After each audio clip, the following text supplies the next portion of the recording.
Mr. Graves, thank you, and I appreciate this opportunity to speak to you publicly, as you requested. We are facing, as everybody knows, we've talked about it, the school board budget's getting slashed, the county budget has taken a hit as well. Part of the reason for that is because we're having to pay $6.4 million to buy back property, part of a horrible contract that you signed when you were a former commissioner. That property now has a value, its estimated appraisal value of about $3 million. And per this contract, we are repurchasing this property because the contract put 100% of the risk for the Indian Head Tech Park, which is right here behind the building, part of it, on the backs of the citizens. And I'd like to know why you made that deal to start with, and what assurances can we have from you that if you are elected to be a commissioner again, that it's not going to happen again? First of all, you said it's a bad contract. I don't think it's a bad contract. It was reviewed by our legal counsel and written by our legal counsel. Who was that legal counsel? I'm sorry to interrupt. Who was that? Roger Fink was our county attorney at the time. He wrote the contract? I believe he helped write that contract, yes. Was anybody else working on that contract? I don't know that, Laurie. Okay, thank you. I believe it was a good contract at the time. We had a company called COP, which is a national development company that builds Class A office space all over the country, and Ficina partnered together to build a complex here on our tech park right on Bryan's Road. 80 acres of that property was given to us by the state of Maryland in the Chapman's Forest buyout. 80 acres was given to the county as economic development property. We used for economic development for this part of Charles County. The other acres was bought by COP and Ficina, with the understanding that as long as the county was moving forward with them to develop that property into a tech park for businesses to help support our Indian Head base, then it would move forward at their cost. They would pay for it, they bought it, it's their property. The county put the 80 acres in as a help to stimulate that park, and that would have been a great economic boost for this county, not only for the county, but to also secure the Indian Head base for future RAC realignment, which they're very sustainable to now, because this area is pretty fragile to that. DOD is looking for ways they can cut their budgets also. We lose that base, we lose 3,000 high-paying jobs from this county. The residents that live in this county, the tax base would go down even more. So yes, it's very important to me, and I will explore ways to expand the economic growth of this county through Bryan's Road, through Waldorf, and Indian Head, wherever we can grow that economic growth, because we cannot sustain the cost of operating this county on residential property taxes. We are now the highest residential property tax county in the state of Maryland because our economic growth has not kept up with the residential growth.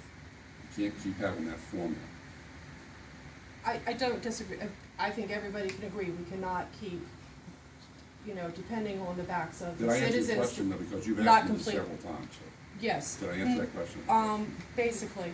But I'd like to know, the contract itself, as far as a couple of clarifications, it was 50 acres, not 80.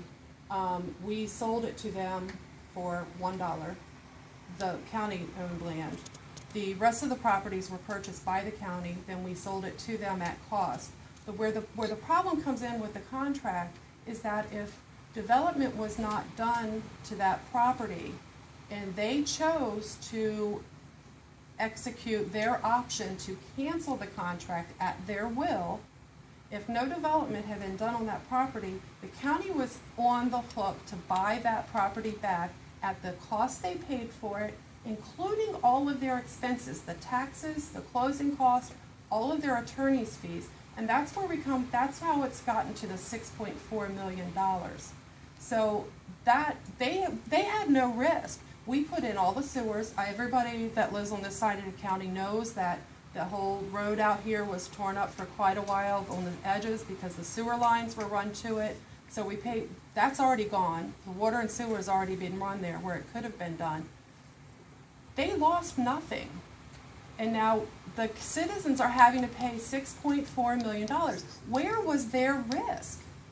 When I left office in 2010, COP was trying to pull out of the contract, and I think they were going to. Ficina was willing to work forward and move forward with that contract to build that property. We had viable customers that were interested in locating on that tech park. The Board of Commissioners that took over in December of 2010 one of the first things they got was a briefing by staff on what that contract read, what Billingsley Road proposals were, and two members of this current board campaigned that they were going to shut down the tech park and they were going to shut down the Billingsley Road extension. They were apparently obviously successful in their early part of their career in shutting that down. Well, They why knew, should- why would- let me finish, you've asked it now, let me finish it. They knew that if they didn't work to help continue to develop that tech park, that yes, this county would have to buy back that land at the expense to those developers, because the only way you attract businesses here is you have to work out fair and reasonable agreements with them and stand behind those agreements. If we don't stand behind that agreement with that businessman, we will never attract another businessman here to do anything. So this Board of Commissioners sitting now knew full well what the options were, what the outcome would be if they shut that tech park down. Two of them were successful in doing that. Now, yes, they've got to pay that bill, and as a result, the citizens have to pay that bill. But why did your commissioner board disband the economic development office during your term? I'm sorry. Karen Fennell, I want to go back to some history here before then. This was all public. There were hearings on it. We were all, the business community that was building Indian Head was there. We were competing with St. Mary's County, who was willing to do these things and did these things. How do you think they got all those companies? What did they do? They expanded their sewers. They built roads. They did all sorts of things. We were competing with them. The problem was that as this moved, as Sam said, and it was public. I went to all the public meetings. The public supported it overwhelmingly. Overwhelmingly, the public supported it. Every meeting I was at, the business community, the Chamber of Commerce, but let me just finish, okay? And that. And then it was, as Sam said, the next group that was coming in, they started backing out of everything. And that was the reality. So what you do one day, and it's back to who you vote for. One more statement. Oh, you're good. Thank you, ma'am, I appreciate it. Sir, you had one statement that you had? Yes, sir.